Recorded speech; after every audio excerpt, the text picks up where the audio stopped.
الحمد لله والصلاة والسلام على رسول الله، أما بعد. باب العشر فيما يسقى من ماء السماء وبالماء الجاری، اس کھیتی کے عشر کا بیان جو بارش سے یا بہتے پانی سے سیراب کی جائے۔ ولم يرى عمر بن عبد العزيز في العسل شيئا، اور عمر بن عبد العزیز رحمہ اللہ نے شہد میں کوئی چیز واجب نہیں سمجھی۔ امام بخاری رحمہ اللہ بیان فرماتے ہیں، ہمیں حدیث بیان کی سعید بن ابو مریم نے، انہوں نے کہا ہمیں حدیث بیان کی عبداللہ بن وہب نے، انہوں نے کہا ہمیں خبر دی یونس بن یزید نے، وہ زہری سے بیان کرتے ہیں، وہ سالم بن عبداللہ سے، وہ اپنے والد رضی اللہ عنہ سے،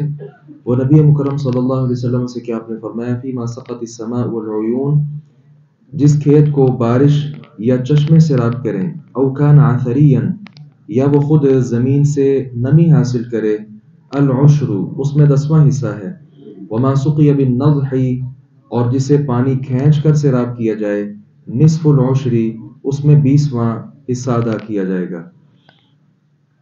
شہد جو ہے اس میں زکوٰۃ ہے یا نہیں، علماء کرام کا شروع سے ہی اس میں اختلاف چلتا رہا ہے۔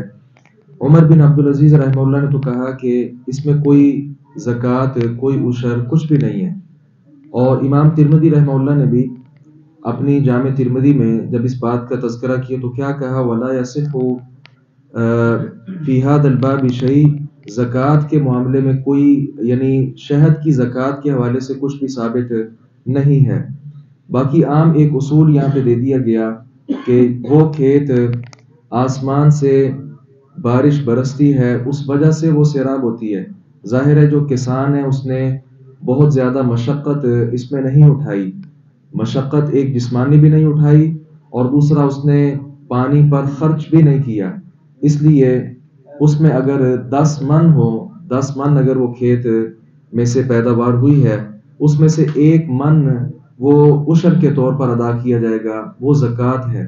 اور اس زکوٰۃ کے لیے سال کا گزرنا شرط نہیں، بلکہ اللہ تعالیٰ نے فرمایا وَآتُوا حَقَّهُ يَوْمَ حَصَادِهِ، جس دن کٹائی کی جائے گی اسی دن اس کا حق ادا کیا جائے گا، یہ 6 ماہ بعد ہو یا اس سے کم ہو یا اس سے زیادہ ہو، جو ایک فصل کا حصہ بہرحال بنتا ہے۔ دوسری صورت کیا ہوتی ہے کہ آدمی نے خود اس پہ پانی مشقت کر کے لگایا، مثال کے طور پہ اس نے ٹیوب ویل کے ذریعے لگایا، یا اور کسی طرح سے اس نے کوئی پمپ لگوا کر اپنی کھیت کو سیراب کیا۔ اب اس میں ایک تو اس کی مشقت ہے، اور دوسرے نمبر پر مشقت کے ساتھ اس کا اس پانی پر خرچ بھی آ رہا ہے، اس لیے اس میں صورت کیا ہوگی کہ اگر 20 من زکوٰۃ نکلتی ہے، 20 من اس کی پیداوار ہوتی ہے، اس میں سے 1 من اس کو ادا کرنا پڑے گا، اور اگر 10 کا حساب کریں، 10 من اگر نکلتی ہے تو ظاہر ہے آدھا من یعنی 20 کلو جو ہے اس کو وہ ادا کرنا پڑے گا۔ تو یہ شریعت نے